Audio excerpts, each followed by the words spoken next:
नमस्कार दोस्तों, कैसे आप सभी? उम्मीद है बढ़िया होंगे। तो आज मैं राहुल शर्मा आप लोगों के लिए लेके आया हूँ रेस्पिरेटरी सिस्टम यानी कि श्वसन तंत्र से संबंधित एक बहुत ही महत्वपूर्ण प्रश्न। प्रश्न को एक बार पढ़ते हैं, क्या कहना चाह रहा है। टीबी का मान है टीबी, और ऑप्शन दे रखे हैं 500 ml, 2500 ml, 1000 से 1100 ml या 1100 से 1200 ml, है ना। अब इस प्रश्न में भाई क्या होगा, किस तरीके से इसका उत्तर दिया जाएगा, एक बार देखिए। सबसे पहले तो ये समझें कि टीबी क्या होता है ना। सबसे पहले तो ये समझें कि टीबी क्या होता है। देखिए, टीबी टीबी का फुल फॉर्म है टाइडल वॉल्यूम।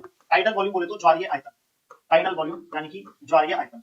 अच्छा, ये टीबी होता क्या है? टीबी का मतलब है जब हम नॉर्मल सांस लेते हैं, नॉर्मल नॉर्मल ब्रीदिंग के दौरान जितनी हवा, जितनी एयर हमारे लंग्स में जाती है, नॉर्मल रेस्पिरेशन कर रहे हैं, नॉर्मल ब्रीदिंग कर रहे हैं, बहुत ज्यादा प्रेशर या बहुत ज्यादा तेजी से नहीं कर रहे हैं, नॉर्मल।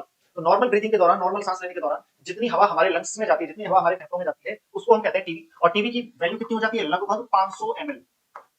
तो नॉर्मल सांस लेते वक्त या नॉर्मल सांस छोड़ते वक्त जो हवा हम अंदर लेते हैं या बाहर निकालते हैं, उसकी मात्रा 500 ml, और इसको क्या कहा जाता है? टीबी यानी कि टाइडल वॉल्यूम। तो इस प्रश्न का जो सही उत्तर होगा वो हो जाएगा 500 ml यानी पहला ऑप्शन। अब ये तीन बाकी जो ऑप्शन है वो क्या कहना चाहते हैं दोस्तों? नॉर्मल सांस लेने के बाद जो एक्स्ट्रा हवा हम अंदर लेते हैं, एक्स्ट्रा एयर को हम इंटेक करते हैं नॉर्मल सांस लेने के बाद, तो ये जो एक्स्ट्रा हवा अंदर गई है इसे बोलते हैं आईआरवी। आईआरवी बोले तो इंस्पायरेटरी रिजर्व वॉल्यूम, और इसकी वैल्यू होती है लगभग 2500 से 3000 ml। लगभग 2500 से 3000 ml।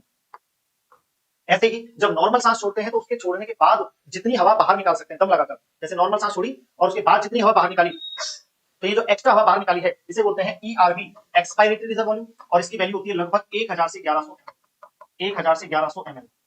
ERV expiratory reserve volume. और इन सबके निकालने के बाद यानी ईआरवी के बाद, टीबी और ईआरवी निकालने के बाद भी लंग्स के अंदर एयर बचती है यानी हवा शेष रह जाती है, उसे कहा जाता है आरवी, रेजिडुअल वॉल्यूम यानी कि अपशिष्ट आयतन, और उसका मान होता है 1100 से 1200 ml। इसके अलावा एक और महत्वपूर्ण बात, इन आयतनों को मापने के लिए जिस यंत्र का इस्तेमाल किया जाता है उस यंत्र का नाम होता है स्पायरोमीटर।